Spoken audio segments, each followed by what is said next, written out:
And so the more that we center the people at our core of this work, and we see people as equitable, as authentic, and as holistic beings, the more beautiful this movement gets, the more powerful this movement gets, the more people want to latch on to this movement.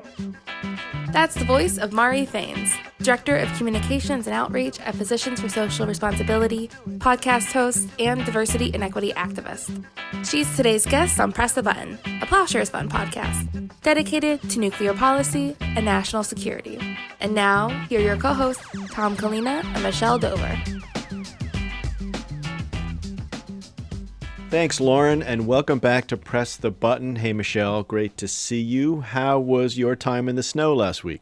Oh, it was great. And I'm so glad we had an actual snow day since it was the observed New Year's Day, so I could just make cinnamon rolls and shovel snow. And it was definitely a great way to start off 2022.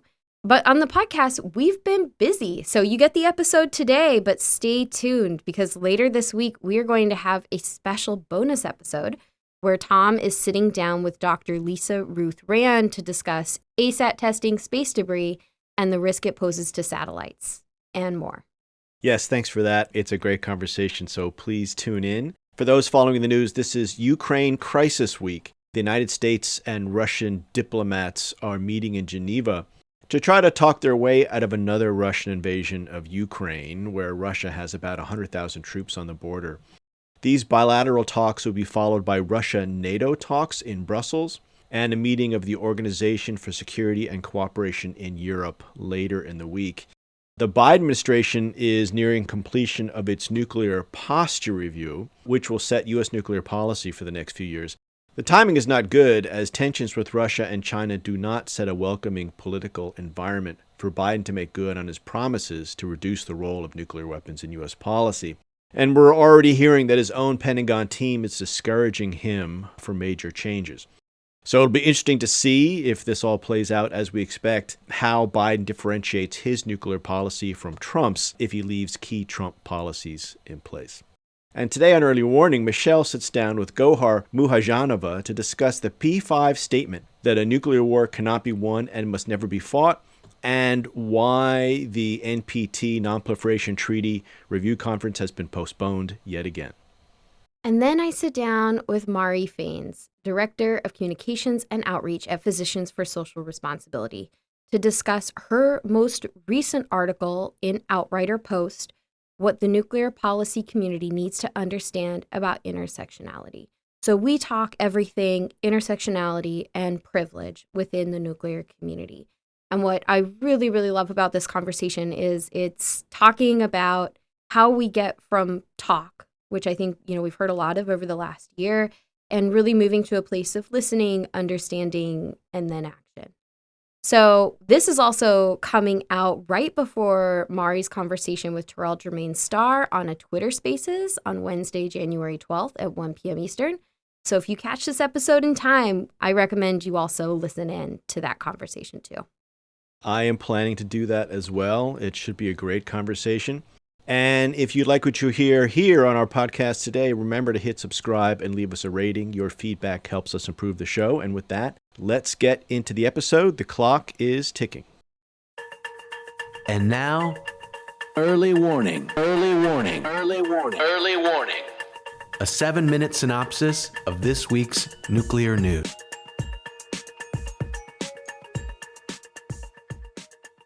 Thanks, Dal.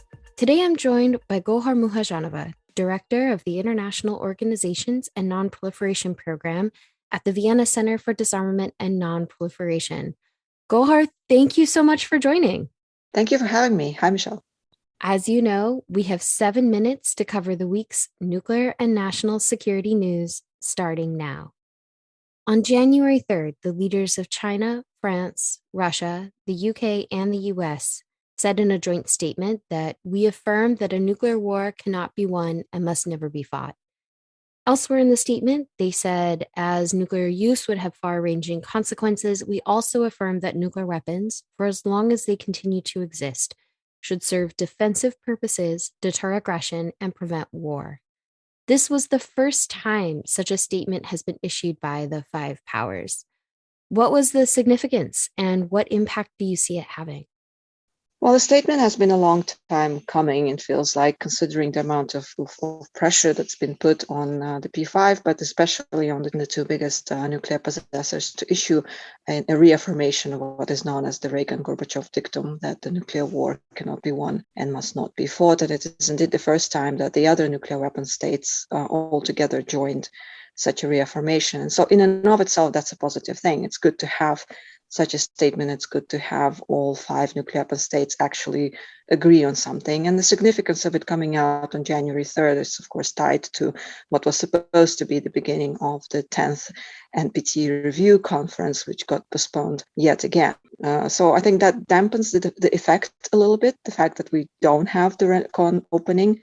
It certainly would have been a good development at the very beginning to have that statement, would have perked up the atmospherics at least, if not the substantive conversation in the REFCON. It would have been good to have the nuclear weapon states coming in with something of a positive message and not swinging bats at each other, so to say, given that the interactions, especially between US-Russia and US-China, had deteriorated in the previous meetings quite significantly. So I think that's the main significance, that we have nuclear weapon states agreeing on something, issuing a very well, politely at least worded statement and reaffirming the Reagan-Gorbachev. That said, you quoted them referring to the far-reaching consequences of nuclear weapons. That's a step back from previously agreed language, right? There's no word humanitarian consequences. There's no word catastrophic. So it's far-reaching consequences, which seems to somehow downplay a little bit of what might happen if there is a nuclear weapons exchange. And then again, while they are reaffirming the impossibility of nuclear war, they're also reaffirming the role of nuclear weapons for their security, that they are still committed to have them for defense and prevention of war. So there's some caveats that come with the statement.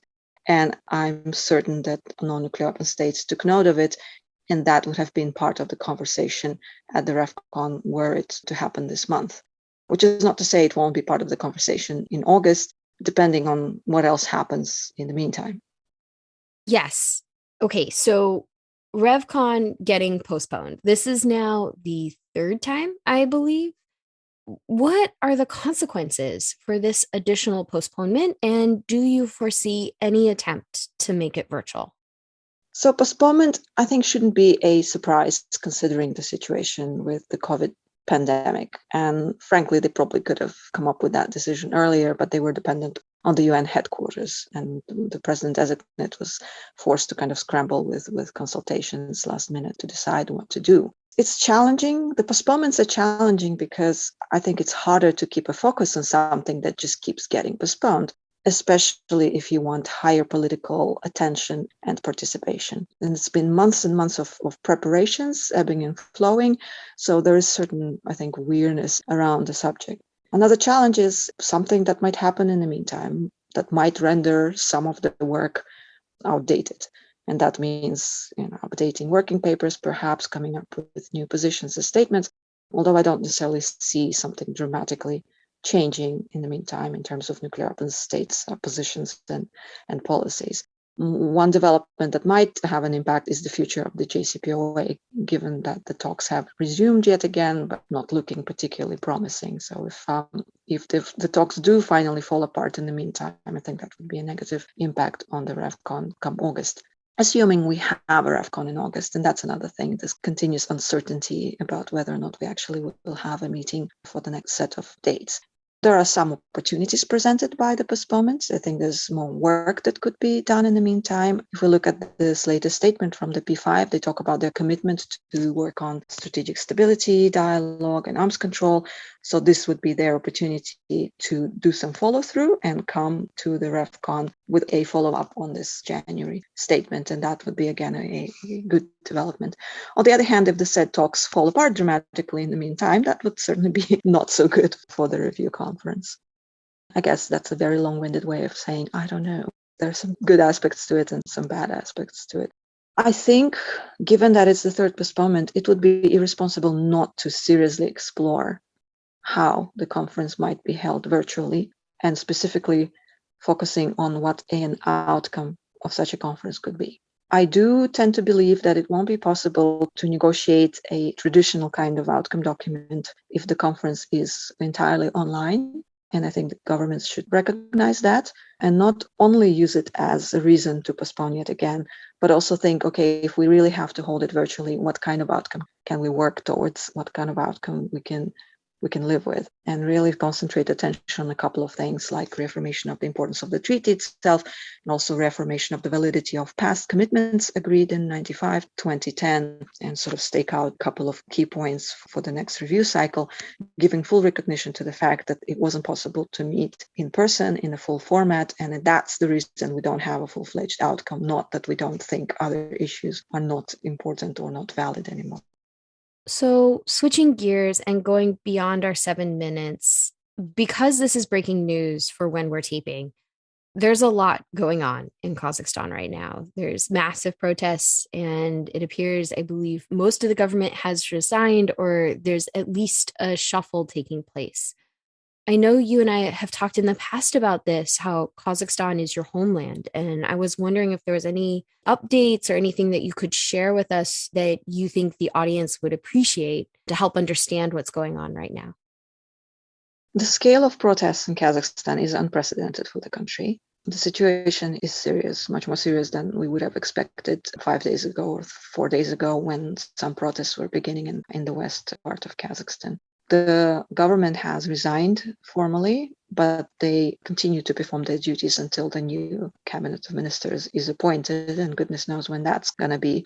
Big development in the past 24 hours or less is that President Tokayev took control over National Security Council, and that means that former President Nazarbayev does not have any government role anymore.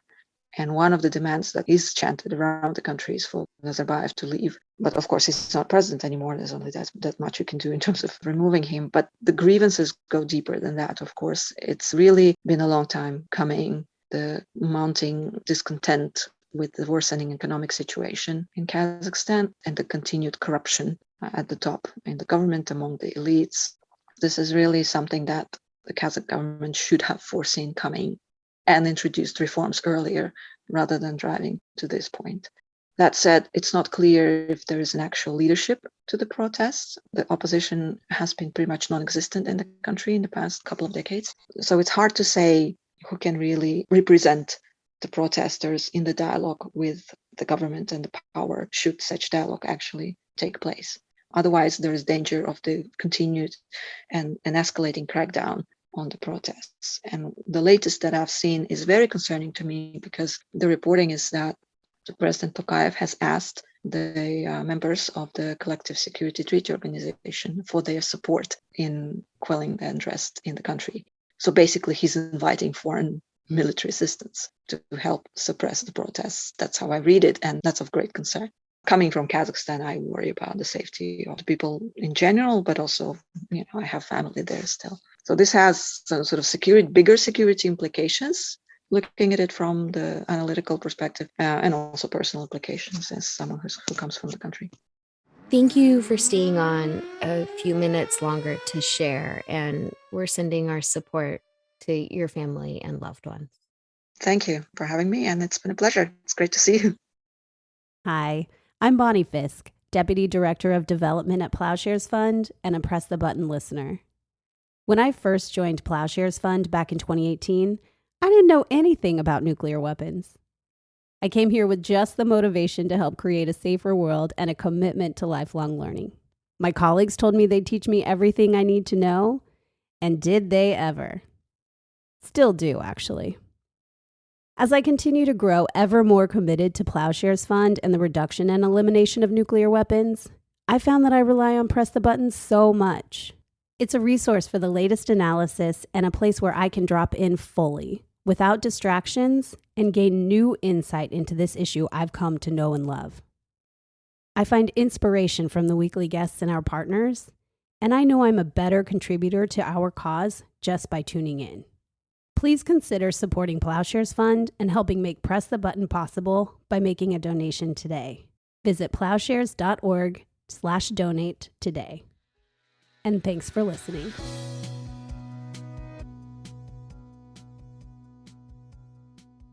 Mari Faines is the Director of Communications and Outreach at Physicians for Social Responsibility. She has a wide-ranging background as a corporate project manager, podcast host, and diversity and equity activist. She serves on the board of Women of Color Advancing Peace and Conflict UK and as the UK project lead and steering committee member for their global DEI initiative, Organizations in Solidarity. She holds a Master's of Science in the Politics of Conflict, Rights, and Justice from SOAS University of London. Fains is also the founder and host of WCAP's UK podcast, Got Melanin. Mari, welcome to the show. Can't complain. I'm so excited to do this with you. So first things first, congratulations on your recent piece that you published on the Outrider outlet. In it, you explore what intersectionality means for the nuclear field and for the work to reduce nuclear weapons and risk. I highly encourage everybody to read it. I was really struck by your point that, quote, we cannot continue to walk into spaces with people we want to intersect with while not understanding the basics of their issues or even acknowledging that their insecurity may be more proximate than the threat of nuclear war. Tell me what that understanding looks like. Yeah, and firstly, thank you so much for having me on. This is an acknowledging the piece. I remember writing it and thinking to myself, this is a new way of thinking for some people. This is a new ideology that I'm trying to put into the zeitgeist. And as we know, in the nuclear field, we have a very deeply entrenched status quo. And so taking any opportunity to interject new thought, I believe is a really powerful moment. But to that quote that you just said, I think about my own community. I think about, as a Black woman, there are a myriad of different issues that I think about on a daily basis. And I outline some of them in the piece. It's voter suppression, it's daily acts of racism, it's microaggressions, it's jobs, it's housing. You can run the litany of things that run through my brain on a daily basis. And I was having conversation with others, and I was sitting in rooms and listening to people talk about the China threat, or what are we going to do about ICBMs, or what are we going to do about the fact that we're not talking about NRFISH use. And yes, all of these things are essential to the nuclear conversation. But this is a very privileged conversation that we're having. If this is the first and only thing that you can see as an existential threat for certain communities, you're allowing yourself to operate in a different space than a lot of your day-to-day American and honestly global citizens. And so when I talk about entering rooms, I was reflecting upon things like Orgs in Solidarity and how people truly came together to talk about equity and have real conversations about what are ways that we, in not just nuclear, but in national security and foreign policy writ large, going to do to make sure that this field is more reflective of the United States of America. What are we going to do to make sure it feels like it is truly a space for all? And I recognized that people started talking about community, i.e. the Latinx community, the Black community, low-income white communities, and they were such reductive statements. They were ideologies that these people must not understand our issue, which is why they're not talking about it. And so we were going into conversations saying, Black Lives Matter or the climate justice movement. These are massive movements. We want to make sure that our work is aligned with them because we are also operating under the understanding that we are working towards a more peaceful and secure world.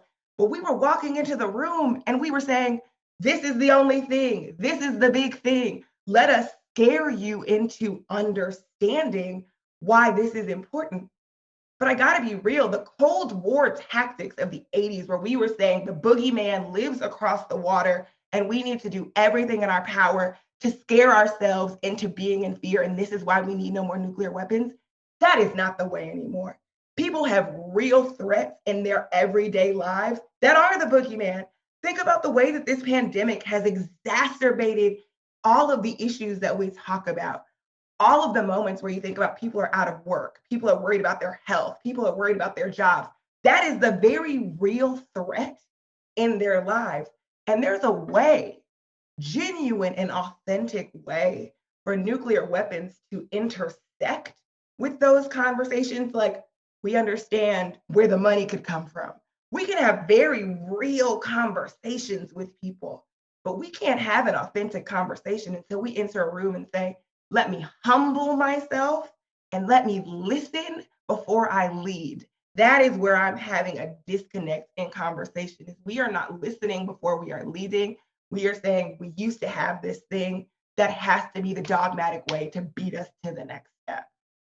The word that is sticking with me that you just said is privilege when it comes to this, because there's also this fear, right? That's wrapped up in that privilege, that if we acknowledge that there are other existential threats or things that other people will consider more important, more proximate than the nuclear weapons threat in their lives, then maybe our issue doesn't matter. Maybe we are not as important. Maybe we are not as relevant. And that fear and that in that privilege just drives further that approach. So tell me, not that either of us have all the answers, how are you thinking about how we can put that listening into action?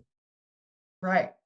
And I want to first unpack that privilege, because, you know, in the piece I talk about it. I'm very frank.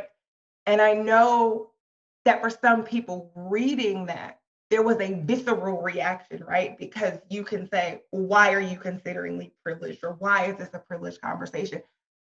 But I can also acknowledge that even with all the systemic cards stacked against me, I am a 2-parent educated, double degree Black woman. That is an air of privilege. I am not thinking necessarily about the same thing that the person on the corner is thinking about, right? I recognize that when I go and talk to somebody who's coal mining in Appalachia, if I'm talking to an immigrant farmer in Texas or California, or if I'm talking to the grocery store worker on the south side of Chicago, we have very different proximate threats, even if there are systemic issues that are intertwining our existence. And so when I talk about that listening ear, the first thing that I've been saying to people as we reckon with understanding levels of privilege as we try and create equity is meet people where they are. And that has to occur on both sides of the coin. So us in the nuclear space that are coming in, that have been studying this, that have the academia, that have the silos of the DC Beltway, yes, we have an exorbitant amount of knowledge that can be imposed on other groups of people. There is no doubt. But you have to know when and where to yield that knowledge as a tool. Not every piece of information is going to be pertinent to every single group. And so the more that we can listen to the issues, for example, when I think about, I'll just use Black Lives Matter as an example, the understanding of militarized police violence. First of all, we can get out of the way that Black Lives Matter started long before 2 summers ago. It is, it has its roots in the early 2000s post Trayvon Martin, which means that it has a litany of issues which they work around for the advancement of equity, in particular of Black people. But the one that got focused on that I think we in the national security space and nuclear weapons space took up was Black death on screen. We could empathize and understand what militarized violence on a ground level looked like and how it affected people. But where we stopped is understanding the systems that allowed us to get to this point. So if I were going to walk into a room and have an authentic conversation with other activists such as myself, I could not walk into the room and say, the existential threat of nuclear weapons and the threat of China nuking the United States of America is the number one thing that should be on their list. That makes no sense when their litany of issues are incredibly proximate to their day-to-day lives. What I could say is I know you guys are working on militarized violence at a police level. I know that you're working on equity in education and uprising economic status of Black communities. Hey, there's a $700+ billion military budget. If we work together to get rid and reallocate some of these funds into the issues that we have, I think we will all see a more peaceful and just world. What I did there is I took the time to have authentic conversation. I took the time to read their background, to think about their goals, and then said, where do we intersect? The first point of intersection is the conversation with these communities. They're a lot smarter. They're a lot more well-equipped than we realize. We go back to these spaces, the Manhattan Project. We go back to these spaces. We think about when Dr. King talked about the abolition of nuclear weapons. We think about the communities affected, like Rika. These communities that we consider disenfranchised in the United States of America are smarter and understand more than we want to give them credit to. But our epistemology and understanding of what is a scholar, who is the right to be considered an expert, that is what has to change here. That is what has to find some sort of middle ground and open space for us to really allow for more people to be in the room. And if I can just add to, when you think about the technobabble, and not just the way that experts use it to make themselves, and I consider myself an expert, right? And I've been in those situations of you're saying, my added value to this conversation is this information, but the way 1000%. We at certain times weaponized it and said, other people can't understand this, and that's what makes me important. That is preventing us from being able to build common cause, because I completely agree. I hate to break it to you, nuclear weapons are not that hard. Don't put me in charge of building one or dismantling one. But when it comes to the politics of it, there's something very, very human that I think everybody can tap into and understand. But the language is always weaponized. Like, think about how we talk about nuclear weapons. Think about how we racialize the conversation around who gets to have nuclear weapons. When we talk about Iran, we talk about China, when we talk about all of the boogeyman that is going to come and get us, why people aren't allowed, those undertones are what have set us across this global line of policing. They're what set us and allow us to go into spaces and say, this is why we're here to save you, quote unquote. But you're exactly right. Most people on a baseline would like a world free of nuclear weapons because they want a peaceful, just, and safe society. The string that gets me from my proximate everyday threat, that gets me to a world without nuclear weapons, is not a very long one.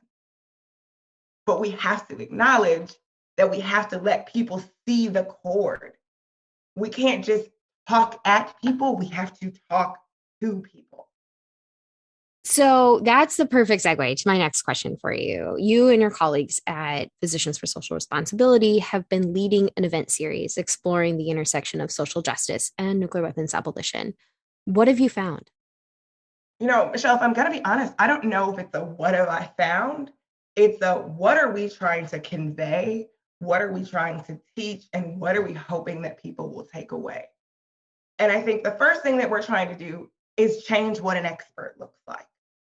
We're trying to find the people who have been truly hiding in plain sight, who can show, if you want to talk NPT, if you want to talk NPR, like if you want to talk about ICBMs, the China threat, any of them, they can do that.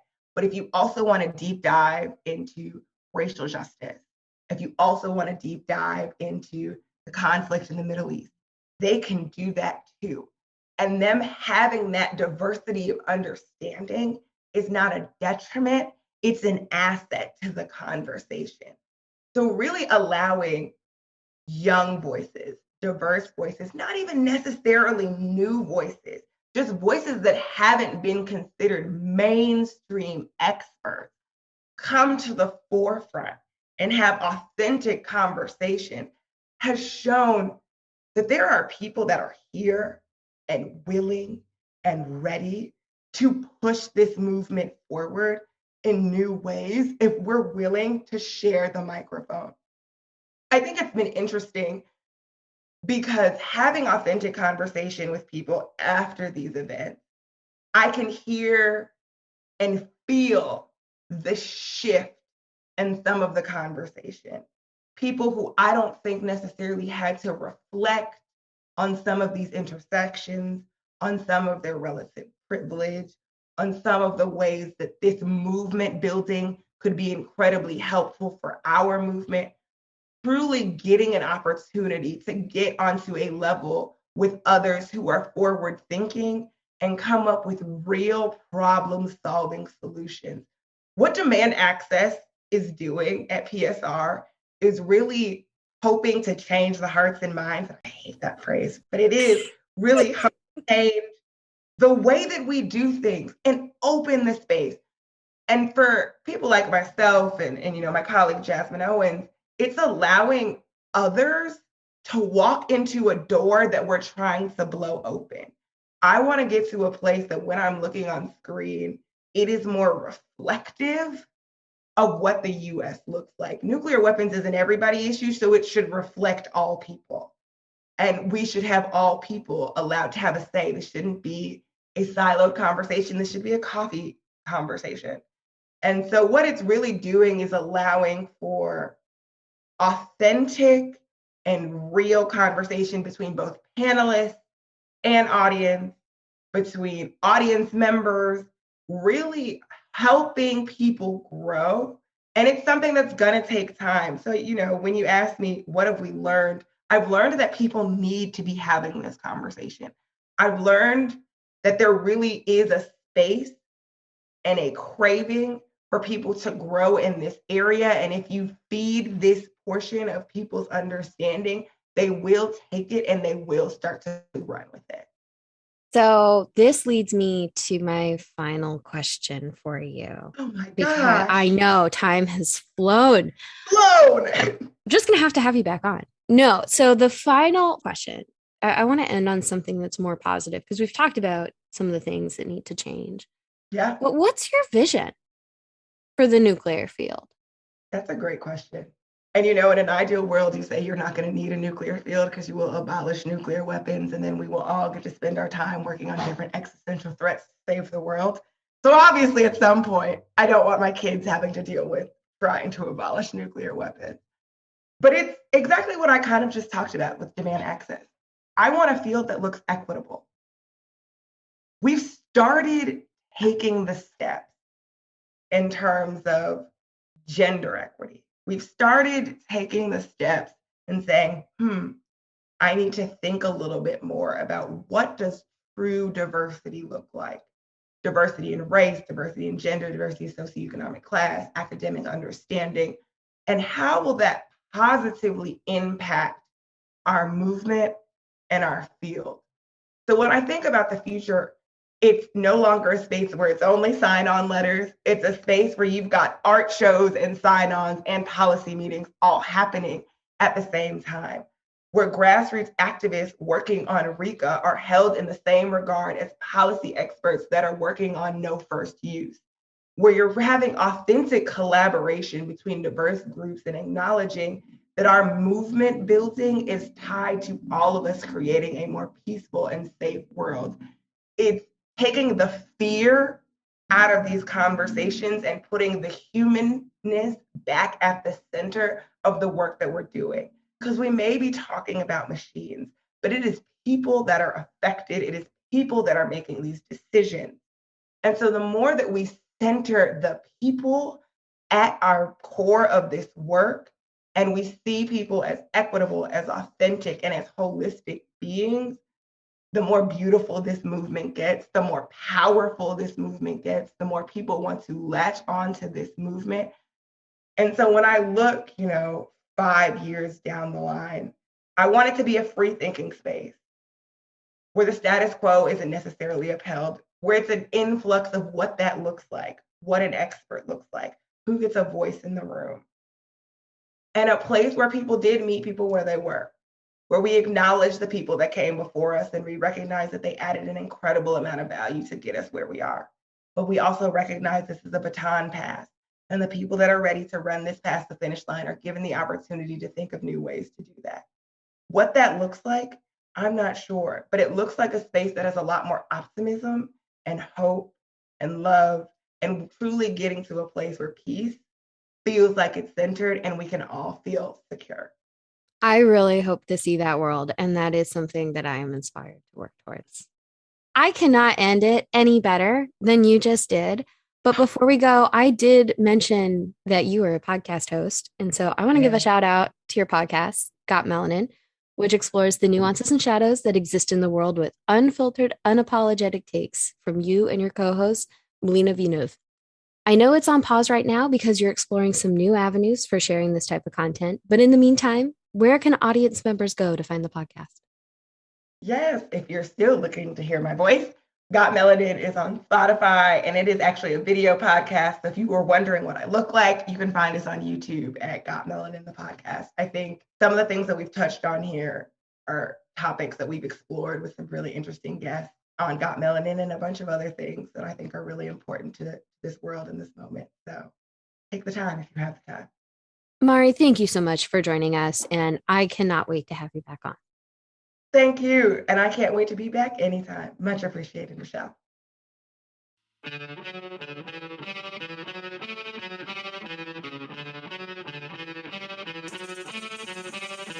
Thanks for listening to Press the Button. This podcast is produced and edited in Washington, D.C. by Lauren Billett and Angela Kelly, and in San Francisco by Jacqueline Shing and Delphine Mitchell, with research and assistance from Alex Hall, Harry Tarpey, and Desiree Cepedis. Audio engineering and sound design by Jacqueline Shing. Our theme song is by Lyrics Born and the Poets of Rhythm, sampled with kind permission. Additional music by San Francisco-based bands 17 Evergreen and the Society of Rockets. To continue the dialogue and support our work, visit plowshares.org.